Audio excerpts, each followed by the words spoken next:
is called the Shellatier from the Karen Robertson Collection. Shellatier. Yes, Okay. like chocolatier, but Shellatier. Okay. And it's every single piece is made from seashells that are either cut with diamond wheels or sanding machines, or just taking on the right form that we can adhere them together that particularly look like a certain type of flower to us. Some of them are dyed, some of them are natural. We don't even use moss. What you see here is actually sponge, which we use to look like moss to keep the line authentic.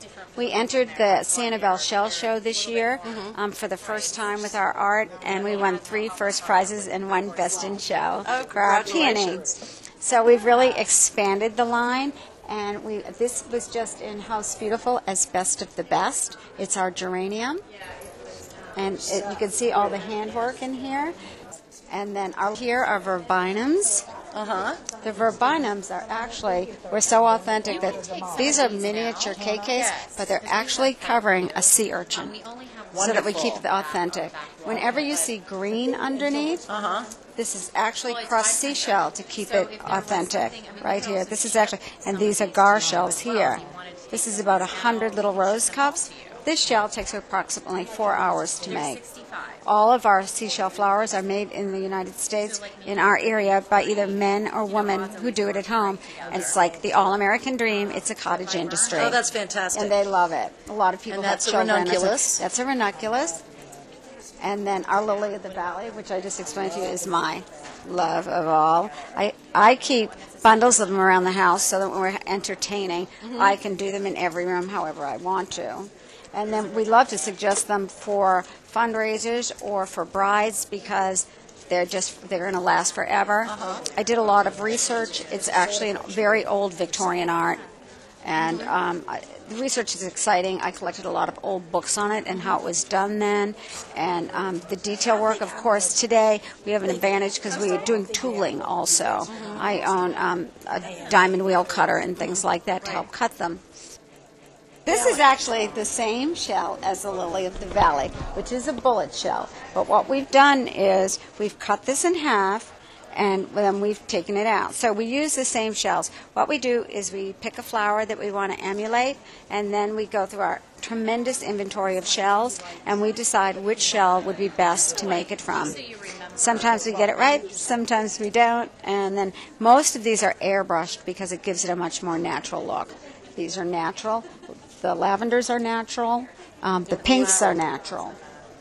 Now, where do you get your shells? Our shells are imported from different countries, and then a lot of them come from Sanibel, which is, of course, the shell capital of the world. I go myself to Sanibel at least 3 times a year just to study and to go to the museum, and there are a lot of people that I can talk to there that know a lot about different types of shells and whatnot. Right now I'm studying fossils, which is very interesting in shells. Now these I hand pick myself with 2 wonderful neighbors of mine, and they are called gray oysters, and they're right on the beach in Ponte Vedra, Florida. And my girlfriends get up early in the morning and they bring me back bags of them, and they're a little older than I am, and the deal is they get whatever they want for free because they're tromping these big bags back of these. This is one of our #1 sellers. I just came in my mind one day. I had the gray urn, and that's how they come to me. And it just worked with the oysters. And so it was so good we did it in 2 other sizes. These are featured in the new HGTV Smart Home 2013 on the dining room table. This is one of our best sellers. This is a geranium. It's made from KKs with a little tiny white inertia in the middle, and you can see the sponge underneath. And then on the back of all these, if you could see it, is the sprinkling of green dust to cover up the wire. Now these are tusk shells. These are natural, correct, Kelly? Yes. They're not dyed. And then what we do for coverage is just put a little bit of tiny shells in the bottom. And these, just as a collection, are just lovely. Beautiful. Now, is this an ice plant? No, these are all succulents. But an ice plant would be a succulent, I think. It would? Oh, no, I don't know what that is. Oh, well, it's all over the freeways in California. So oh. That's how we'll have to look that up, Shelley. You don't want to be in them. Oh, okay. Well, and Here's one of my favorites. Now, this is made from heart cockles, and they're really wonderful little shells. They're not that common, so we buy as many as we can, and actually they're opened up when the animal is out, and then we close them tight, and then we glue them together, and then airbrush them. It's one of my absolute favorites. We've had heart cockles in our studio for years, and just all came to us. We're fortunate to have in our home an in-house studio that has samples of every shell we might use someday, and then we also have a warehouse that has bins of them. And then you can see the lily of the valley potted up here. This is a peony. I just finished this one. And the leaves on this are also made shell. Oh, it's beautiful. This is actually seaweed that's tying it. Oh, wow. Which covers the twist tie because seaweed would not hold it. Right, right. And these are all shells that I've done. I've carved out with the machine I have, and then we put it on a bamboo stick, because it makes it more sturdy. I just made one of these as a gift for my 91-year-old birthday friend, Mary McNamee in Massachusetts, which I sent to her the other day, because I used to pick one from my garden in Massachusetts every day from her, so I'm sure it was quite a nice surprise for her. This is our magnolia, which has been a real hit, hasn't it, Kelly? Kelly, come over here and join me. Is this a camellia? What is this beautiful thing that you just put back? This is a peony. Peony. Or a peony. I can't decide which one is it. People say it different ways. And here's Kelly. This is a pectin magnolia shell, and so far it's been a great hit. I mean, it's a nice, large, open flower, so we decided to use that in the terracotta pot. Well, you're in the South with steel magnolias, so we have an affinity for it. Definitely. Well, the succulents are just as beautiful as the flowers in their own way. I agree. Yeah. And this succulent, let's tell them about this one, Kelly. That's the natural arch succulent. It's a triple. We like to do the triple arc. So, yeah, and you can see the tiny shells down below to replicate sand. What's that thing that we put in our gardens? Oh, hens and chickens. You're right. Yeah, I always like the coverage they gave in a garden too. I'm a gardener, so the next things that we are. Obviously not. Oh my gosh, I have 3 or 4 gardens in my yard. My favorite thing is boxwoods. They do very well in our Mediterranean climate, and our next product that's coming out will be boxwoods. Where do you live now? We live in Ponte Vedra, Florida. okay. And our production is right nearby in Jacksonville. But I'm right now working on the boxwoods, which is extremely complicated because each branch will have 3 shells on it, and then they're going to be made into round boxwoods or standards. And I've just completed a huge basket of apple blossoms, which I actually had the branches sent from Massachusetts to here, so they're on real branches. And then my other project that's almost done is dogwoods on branches, because branches are becoming very common. I know, they're really beautiful. Because I don't like fake flowers or silk arrangements at all, but this is just a beautiful way to keep flowers in your house off season. Yeah, and everyone who works with us on these just gets complete joy out of it. They all say, it's not like a job. And they're all perfectionists. They're so proud of what they do. And all the little detail work you can see inside everything. The pollen is even made from fresh ground shell. It's beautiful. Yeah, I've gone through 2 Cuisinarts so far. Let's see, what else can we show you? The succulent here is interesting. This is actually barnacles, which I just naturally saw, and then I took a Dremel and I went in and out of them to give them more detail. Yeah, I think no woman should be out without a Dremel tool. Absolutely. Even for a screwdriver, for anything, a Dremel tool is just the greatest thing. Oh, I'm sure. Do you want to show us some of your shell collages? Because I think they're a fun variation on your theme. We have one girl who does these for us. She's local near me, and we call her Fabulous Frida. Her and I drew up the original pattern together. This is my signature coral crest, which we've emulated on here with tiny shells. These are giant lion's paws, and you can get this with or without glass.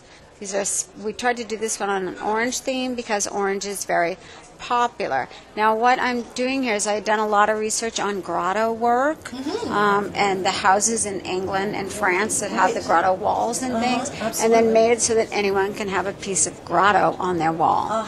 Now, one of the things that's known about us and as our trademark is that we do everything on glass or plexi so that your wall color becomes the matte, which makes it very special.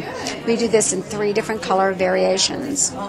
Now, everything, see this on glass? You could have a blue wall or any color wall. This is one of my newest here because sea lavender has become so popular with us. This one takes hours to put together, but it's really special. It's one of our sliced shell series, which we even do a fabric in a herringbone, which is great. And then these just came out this month, and these are our sliced Pearly Nautilus. Beautiful. Thank you. And then over here to the left, our anchor is one of our symbols. It's our greatest seller. We do it in all kinds of shells. And then it's a must that you see the one on the other side that's huge, made out of starfish. Well, let's go look. This is our #1 selling product. It's an anchor done in hundreds of starfish. It is right now sitting on a piece of blue striped paper, but you could have a plaid behind it or some woodwork behind it. As you see the HG TV home, it's done on an elaborate piece of wood that Jack designed, and it really makes it looks fabulous. We did it in a smaller size also for people that didn't have the room for a big one. And as you can see over here, we're very into anchors. I design and draw the anchors by looking at old anchors, and I collect old ephemera and then just twisting them a little so that they're my own and a little different. Our fabrics also resemble everything I do. See, at first you don't even notice it's anchors, but it's lots and lots of anchors. They're produced by Altizer, the #1 fabric in this company for indoor, outdoor, or multi-purpose use. It's called functional fabrics, and they're produced right here in the USA, which makes us very proud. And many of them are reversible, which really kicks up the fun. This here is a pattern that's a herringbone where we actually laid down all the shells and we shot it on paper, and then we tweaked it into a fabric, and it's reversible. It's gorgeous. Thank you. It's beautiful. And that's what my drapes are made out of, and they're reversible. This one was a favorite. This has been just wonderful. This is actually driftwood. And the way that I did this was I went down to the beach and I looked for pieces of driftwood that could be photographed. And while leaving the beach, not successful, I noticed the railing, and I thought, oh my goodness. So I came back with a photographer, and I marked with rocks where I wanted it photographed, and then we pieced it all together. It's reversible. It's been a very big hit. These are actually my own sea fans. Oh, beautiful. Aren't they? Yes, they're gorgeous. And we laid them out and photographed them, and then made them into a fabric pattern. Do you have a coral color? Yes. I want to see that. One of my favorites. Isn't that beautiful? It's such a special color. Beautiful. Isn't that? And the reverse is so beautiful. I love it. I have cushions over there made out of it. So what we're doing is we're taking actual life and designs of mine and then tweaking them into patterns, which is really nice because no one else is really doing that right now. You know, they seem to use a lot of antique prints and things. We don't do that. It's all original from actual shell work, or these monkey knots.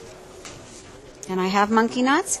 And then what we did was we put them into a drawing and made them so it was like a polka dot. Well, they're very sophisticated in terms of a lot of nautical theming design can be I know. kitschy, and this is not. This is stylish, and it's fresh and. Thanks. That's why I'm very edited in everything I do.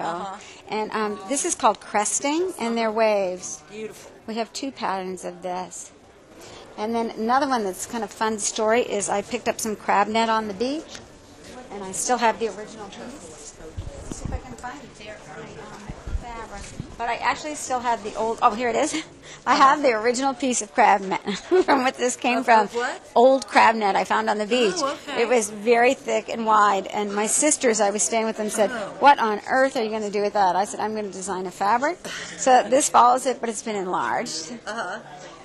And then this is my signature coral wreath. Yeah. Oh, it's beautiful. I Liz? love that. Thanks, Liz. And this is reversible also.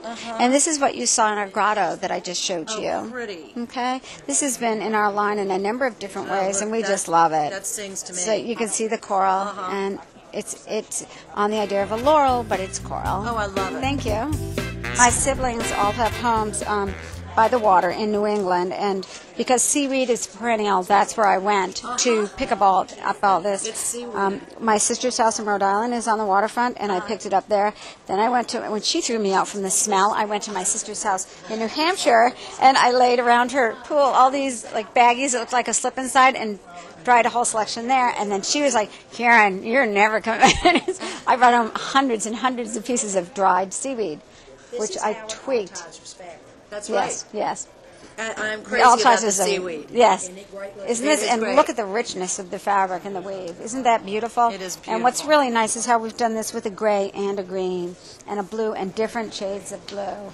And the Altisers also offer this. You can go in a bigger pattern too if you want. But these are actual seaweeds that I have pressed and dried from Massachusetts, and maybe one piece is from Florida, and then made it into an all-over pattern. Fantastic. It's so beautiful. Thank you. Well, thank you so much. It was a treat to see you. To interview with you. You're so nice. For bringing us over.